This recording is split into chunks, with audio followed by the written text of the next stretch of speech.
Thank you very much for joining us here on Join Caucus. My name is Evans Mensah. Tonight we have a pretty simple task, or do we? Because we'll be deciding and talking about the budget that was delivered this week, the fiscal policy for the 2013 fiscal year. Also, we'll be talking about the International Women's Day. Today is International Women's Day. We'll be talking about that and talking about International Women's Day. With me to look at the issue is Abena Osei-Asare, MP for Etiwa East of the NPP. Thank you very much, Madam, for your time here on Join Caucus. We'll be joined on the phone by Anna Bisu, another lady, strong woman indeed, staunch member of the NDC, MP for Tano South. She will also join us in the studio. We'll be talking about the women's issues later on Join Caucus, but we'll start with the budget right now because it sparked a lot of controversy this week when it was read by the finance minister, and the minority described it as a nothing budget, really, leading us nowhere, as the minority leader himself said on the floor of Parliament, really being an opportunist when he was asked to simply back a motion to suspend the day after the reading of the budget. That he took the opportunity to say that simply that the budget is leading us nowhere, has nothing in it. We'll be speaking about all the details there. Is it really true that the budget is a nothing budget and leading us nowhere? And we can put those questions to Abena Osei-Asare, NPP MP for Etiwa East, and then when Anna Bisu joins us on the telephone line, you also get to answer a few questions as we help you pitch your tent. Here, as I always say, we are proudly partisan. Again, thank you for joining us. Now, let's look at the budget. It's broad, big document with several angles to look at. But let's start with your impression about the entire budget as a document. Well, I have seen the budget, I have read the budget, and like we said, it lacks some specifics. And I can break it down into the various components. So your initial comment about the budget is that for you, it didn't have enough specifics. Yeah. Okay, and why do you say that? It was mainly, it was broad-based. For agriculture like this, they didn't go into the specifics. We want to improve agriculture. Agriculture is, for 2012, the rate was 2.6%. We want to increase it to 4.8. How are you going to do it? We don't want a broad-based something. We want specifics. Okay. What happened in 2012, and what specific steps are you putting in place to see to it that you get the target that you have set for 2030. Okay. These are some of the specifics that we want. What I want us will be doing shortly, we'll be looking at the broader areas. I wanted to start with the budget deficit because that's a key area, really. It's the reason why everybody was saying this country is sinking economically. Why? Because we spent a lot last year being an election year. Yesterday, our development partners had cause to complain. They were, quote, disappointed with the way the economy was managed last year and the performance of the economy. And they told that to the face of the president at the castle, at the Flagstaff House. We'll look at the specifics. We'll start with the budget deficit. Is it really true that the finance minister did not give us enough specifics as to how he's going to plug that huge hole in the budget called the deficit? We'll look at that. We'll take a short break right now and return.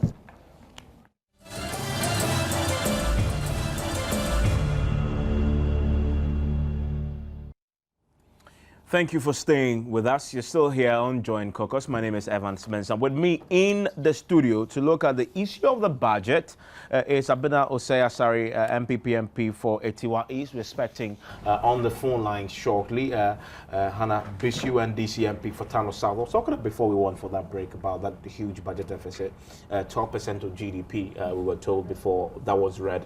Now, the plan is to reduce it over a period to 9% or so of GDP. And one of the things the finance minister said they're going to do, among others, which many people were suspicious of, was improvement in the taxes and collection, etc. Some said, well, that is just a smoke screen, because when they bring the bills, it's going to lead to a sharp increase in taxes across board.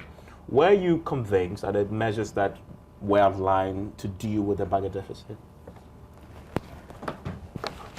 Like I said, I don't think it was specific enough. If you want to tackle GDP, you also have to look at your interest rates.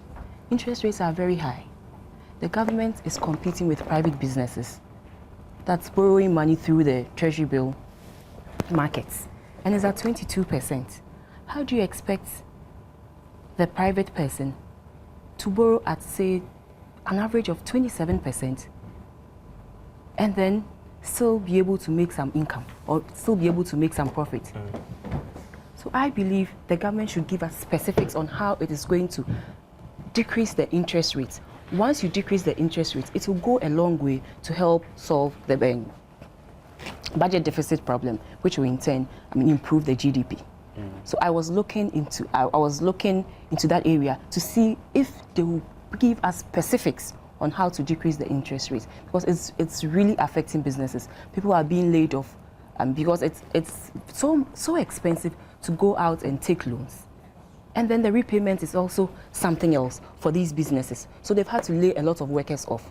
So we want the government to give us specifics, like how is it going to decrease interest rates? Because I believe if this should happen, to go a long way to also affect government expenditure and in turn improve the GDP rates. You talked about workers. One of the key reasons we've been told is the reason for the huge deficit is the huge wage bill for the public sector, which is taking some more than 60% of all the revenue we are making as a country. The minister tried to deal with that. Some say he wasn't specific enough, etc. What's your position on that? Because some have said, listen, it's time to cut those wage bills drastically because we are not getting value for money anyway. What do you say? I think there's a lot of wastage, in that sector. A whole lot of ghost names, people, being paid double or twice the amount. People don't work yet they are being paid. So I think there should be a proper audit of government workers to see if the number they have now is the actual number at post. And once we do this, I believe it will go a long way to tell us the number of people, the actual number of people working for the government, and it will cut off or reduce those ghost names and all those excesses in the system. And I believe if this should happen, it will also decrease, the amount of money government spends on wages for government workers. And that brings me to single spine, because that's a key reason why government says, well, we are paying more because we implemented it. But the truth is, it's your baby. Single spine is the MPP's baby, and you left them with that the noose around their neck that is tightening so hard that they are asphyxiating. What would you say to those who say, listen, well, NDC is doing the right thing, except that, well, they have no choice and to implement it, and that's why we're having this huge budget deficit, because you're paying workers, being a single spine, which has shot the expenditure up. Yes, every new thing takes some time. But it was rushed in its implementation stage. If time had been taken to, get to know the nitty-gritties and everything around it, I believe they wouldn't be having the problems they are having now. So like we said, we were going to implement it over time. But it was implemented by the NDC within a short period of time. And this is also part of the problem. That's why they are also facing the problems they are facing. You talked about the interest rates. In terms of dealing with the deficit, which other measures would you have loved to see that you didn't see that basically you believe would address the problem? And I am also looking at the CD-dollar relationship.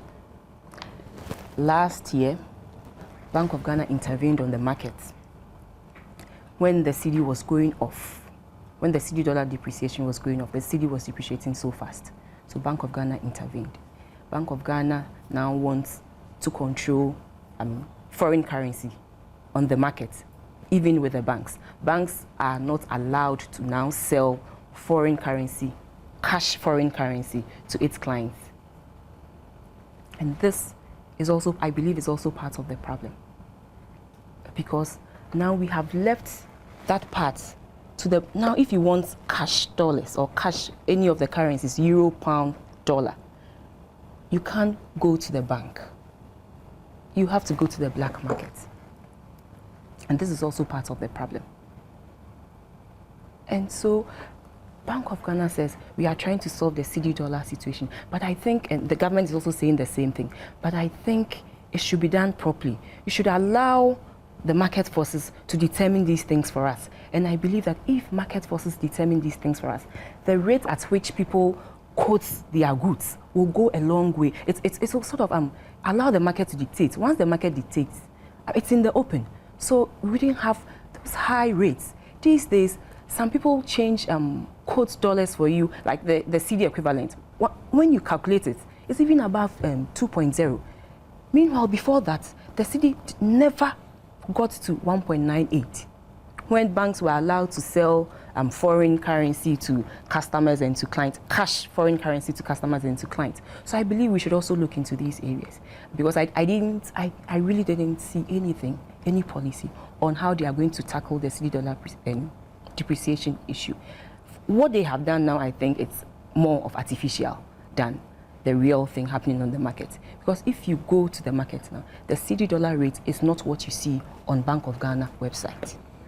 Let's talk about the agri sector. Most people said, and not most people said, the fact is that's a sector that employs most Ghanaians. And so if we want to create jobs, which most people have said, it's the way to go, you need to look at it. I want to ask, though, if that is the case, having said that premise, being the major employer of Ghanaians, looking at the way it was treated in the budget, obviously we're expecting some growth in the agri sector according to the budget. But were you convinced that we have enough measures in the budget to indeed grow the sector to employ more Ghanaians and give people jobs? Ghanaians, first and foremost, haven't been told why there was a drastic fall in the agri sector. I think we should find out first what went wrong. What should Can you hazard a guess what you think went wrong? I'm not in government, so I wouldn't be in a good position to know exactly what went wrong. But there are a few basic things, like the subsidies on fertilizer, which didn't go to the right places, and a whole lot of others. So I believe we should first and foremost ask ourselves, what went wrong? And how best can we overcome what went wrong in 2012? Now, with the way agric is performing, Ghanaians are beginning to entertain the fear that with the discovery of oil, we are shifting away from agric. So the Dutch disease, they call it. Yes. We were expecting specifics, but we didn't see those specifics. It is not just about doling out money to people. It is about creating the enabling environment, the right condition for our farmers to go ahead, produce, and to sell their crops, and to make some money. Isn't that already there? Government is still providing the fertilizer to the farmers. That's a form of a subsidy. People say that's enough.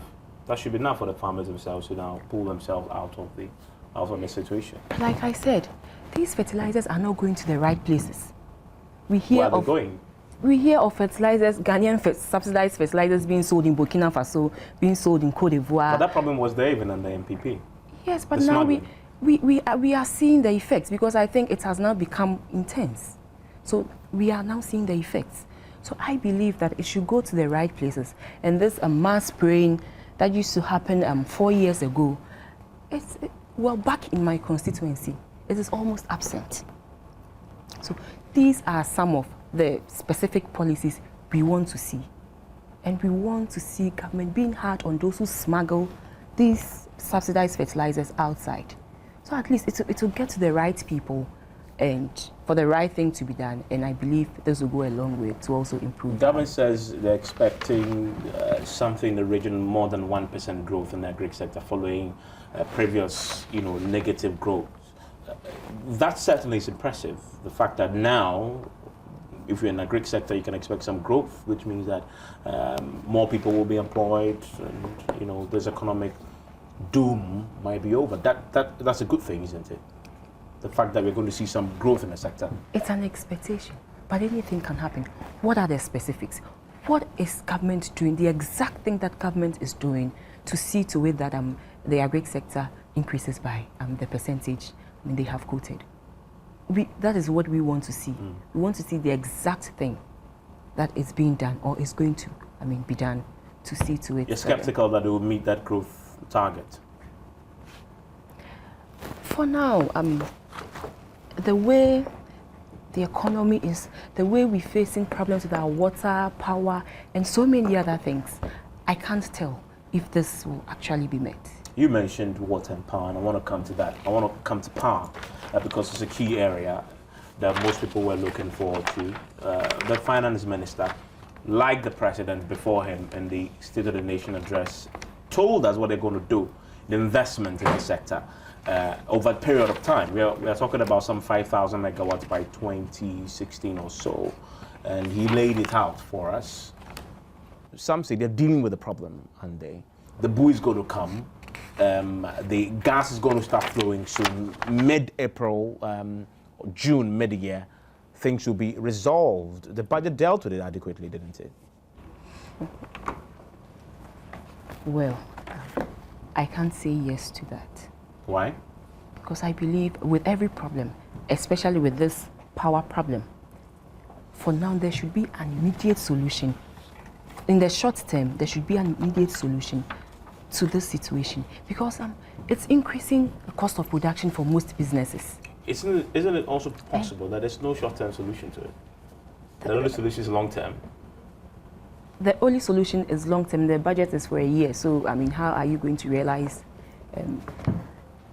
your projections for the year? There has to be a short-term solution, which has to be now. I mean, within the shortest possible time, because businesses are incurring a lot of cost. If it's you need to put pressure on those constructing the buoy dam or getting power from somewhere else, there's always an immediate solution to an emergency situation, and that is how I see the power situation now. So I am expecting an immediate solution to a short-term solution whilst we still work on the buoy dams and the other to interventions. To the NDC, in 2007, your party, then under President Kufuor, also went through the same crisis. Yeah. You didn't solve it, and that's why we're having what we're having right now. So equally take part of the blame. No, in 2007, I think it was managed better than what we are doing now. I recall 2007. Some may argue was far worse than what we're having now. You know, sometimes little things, like they put out an advert, they give you the schedules of the times, the load shedding times, and they don't go according to it. It doesn't help for proper planning by businesses. So these are some of the things. It's not really the huge things, but little things like this. You bring out a schedule, you tell us Monday your lights will go off, and then it goes off on Sunday through to Monday. And then there's no explanation for that. And there's no explanation for that.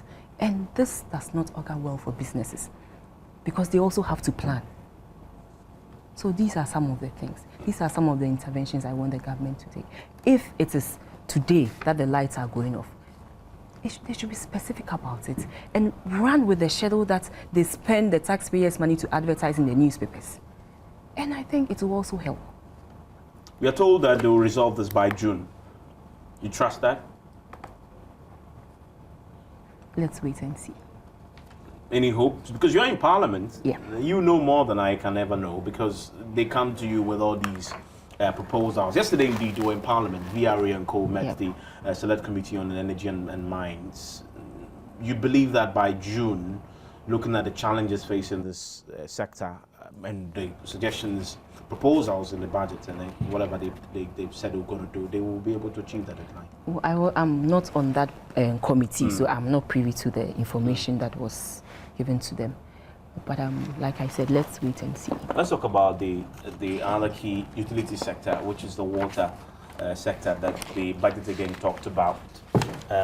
One of the key things that struck me was the fact that they intend to resolve this problem, fund the relevant agencies to be able to expand the infrastructure, etc. And because the problem right now is about a shortfall in supply. We had the demand far outstrips the supply that the Ghana Water Company can. The suggestions in the budget are detailed enough to deal with the problem. But what do you say to that? What do I say to that? I believe this water problem started not today. We could see it coming, and yet we didn't put any measures in place. Last year, the water sector grew by 0%. There was no growth in the water sector, and I believe that is also the reason why we are facing water shortage problem. So for me, the issue is let's tackle it and tackle it now. Recently, it was in the newspapers that the Wager Dam and a whole lot of things, the systems are not working properly, and chemicals are seeping into the tanks, and these are some things that started happening not today. So for me, I believe that we have a problem with maintenance, maintaining equipment, maintaining things like the water pumping system and a whole lot of things. So I believe we should invest in these things. Once we invest in these things, some of the water problem is not because the water is not available, but it is because the systems have broken down. And it is human beings who work with these systems. And I believe when it starts breaking down, we all see it. Yet the right, sometimes they tell you the right budgets they are not being allocated with the right amount of money to also fix some of these things. So I believe it is not just about water shortage and not just about the population increasing, but it is also about maintenance. So we should spend money to maintain the equipment that we have, and I believe it will also help solve the water problem. You're listening to Join Caucus here on Joy on the Joy News channel on Multi TV. We'll take a short break. We'll be right back. When we return, we'll be talking about the International Women's Day and all the issues that has come up for discussion. They're talking about reducing violence against women. We passed a law some time ago that indeed, some said, introduced the concept of marital rape, etc., and further empowered women and protected them from abuses. How far have we come? How come we're still hearing all these reports of women now being killed by husbands, etc.? We'll be talking about the International Women's Day, its significance. Is this day significant at all? We have one day in a year. We talk about it. We all go to sleep. Women are beaten and killed, and then we return one more day the next year to talk about it again.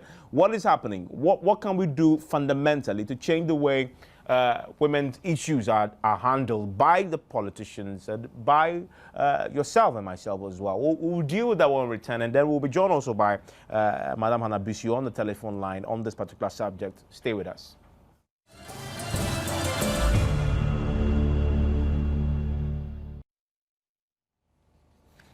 Thank you very much for staying with us. It's Join Caucus here on the Multi TV channel, the Joy News channel. My name is Evans Mensah. Still with me in the studio is Abena Osei-Asare, MPP and NP for Etiwa East. Let's talk about the International Women's Day. Is there anything worth celebrating about this day? Yes, there are lots of things. What is there to celebrate about this day? Celebrating the contributions and achievements of women. Really? What contributions are those? Several contributions, just like women have contributed. We have also contributed a lot. In Ghana here, women have contributed a lot. We see a lot of women trading on the markets. You hardly see men selling, but it is women who have traded, since time immemorial to support the economy. So I believe Ghanaian women and women for that matter have done a lot in economic empowerment, because these politicians in some time past and even now, these same women support the politicians, though they don't. Are women economically empowered in Ghana? Are they? I won't say yes and I won't say no. There is more room for improvement. Women are not fully economically empowered. Are you economically empowered? You're a politician. I want to ask that, because then you can tell me. Are you economically empowered? Because you can speak on behalf of the women, because you're a politician. I'm sure you're a role model for a lot of women out there. Yeah. So it's important to hear your personal view on this. Are you economically empowered yourself? What is an economically empowered person? A woman? Well, you are the activist in this particular. I'm not an activist. But it's high time we bring women issues to the forefront, because women form more than 50% of our population, and I believe we are in a better position to have solutions to our problems more than the men will do, because we are women. We know exactly what the problems and the challenges that we face. So I believe that we should have more women in various positions. We should empower the women in not just economically, but in all the other areas, to enable them also contribute their quota to the economy. Okay, I'm joined by Madam Hannah Bishu on the line. Is MP for Tano South. Thank you very much, Madam, for your time here on Joint Caucus. Thank you. I was asking your colleague MP in the studio with me if there's anything worth celebrating about today, International Women's Day. Well, please, what's your name? My name is Evans. Evans? Yes, Evans Mensah. Okay, all right. All right, Evans, I want to take this opportunity to congratulate all women, especially the Ghanaian women, and I say kudos to them. If there's anything important about celebrating today, I think that the International Women's Day has been set aside as a day not just celebrating the woman, but also creating the awareness of the potential of the woman and potential of the woman, okay, and our contribution that might have gone without being noticed. And also to create an awareness that when women are given the opportunity, we can also excel.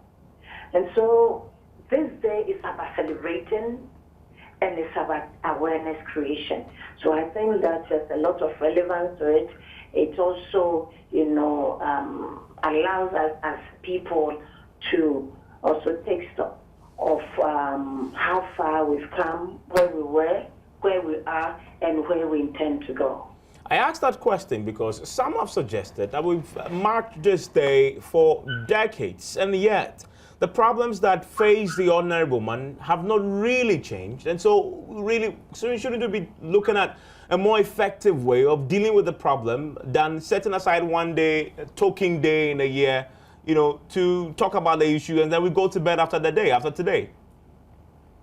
No, it's one day, but a lot is always done, and a lot is always said, and we usually may not be able to do all that we would say on that day.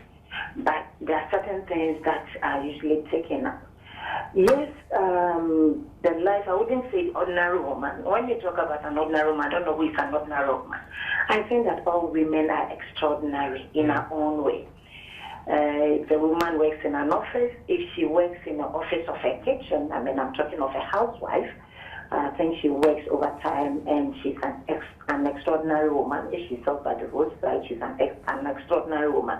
And so all women are extraordinary. Now, when we set this day aside and we celebrate or we create awareness, we've come this far, yes, it's true. For me, from where we are coming from, even as a people, a lot has been achieved. There were things that otherwise we couldn't have been doing. There were things that otherwise we wouldn't have been allowed to do as women, but today we do. There's one typical example that I can put that I'm so much excited about it. Not because I feel that the female students should get pregnant in school, but if as a country we've determined or we've decided that no female student who gets pregnant should be asked to leave school, but she should be allowed to continue her education, I think it's a step in the right direction. First, violence against women was treated as a household matter. Today, I'm not saying that the 100%, the totality of violence against women actually come to court or is reported to those or the various agencies that handle them. But a lot, because of the awareness creation, a lot of these cases are sent to the various agencies and they are properly handled. Today, the Parliament of Ghana, we have 29 women in Parliament. First, probably we had none. And I was citing an example today that if you look at the standing orders, when they want to talk about somebody or a member of Parliament, and they have to use a pronoun, they say, okay, he or his. You will not see her, you will not see a she. It means that when they were even writing, women were not even thought of at the time. I'm told that, there's a revision, there's a revised one that is going to come out and they are going to incorporate it. Apart from that, Today we have a lot of women holding ministerial positions. We just had a Speaker of Parliament for the first time who was a female. That was our last Parliament. We have a woman Attorney General today. We also have another woman as Attorney General. We have the Chief Justice. We have women in various positions, not even in the political circle, but we have women as Chief Executive Officers who are doing very well. We have excellent women in the system because we've been allowed to, partake in these activities. And so for me, we've come quite far, yes. If you go to rural areas, our fathers and our husbands, they are also cooperating and collaborating with us. They are encouraging their wives and their girl child, the girl child to go to school. And their wives also go into these assembly elections. The women who stood for parliamentary elections, you will realize that their husbands supported them. Maybe years back, our husbands wouldn't have done it because they wouldn't want their wife to be going to politics at all. And so I feel that because of the awareness creation, is helping. Yes, we have a very long way to go. Okay. But we start from somewhere. A journey of 1,000 miles. Begins with a single step. Well, thank you very much, Madam Hannah Bisu. Is the MP for Tano South. There are a lot of questions I wanted to ask, but I'm just running out of time, so I'll let it be. Thank you again for joining us here on Join Caucus. One of the questions I wanted to ask had to do with what politicians have done or have not done to advance the cause of women. Most of the parties have promised 40%, as in the case of the NDC. The MPP also said, well, we're going to make sure that we devote some of the positions for women. That has been, most people have said, a lot of talk and less action. You agree with that? Yeah. Yes. That is indicting both the MPP and the NDC. NDC.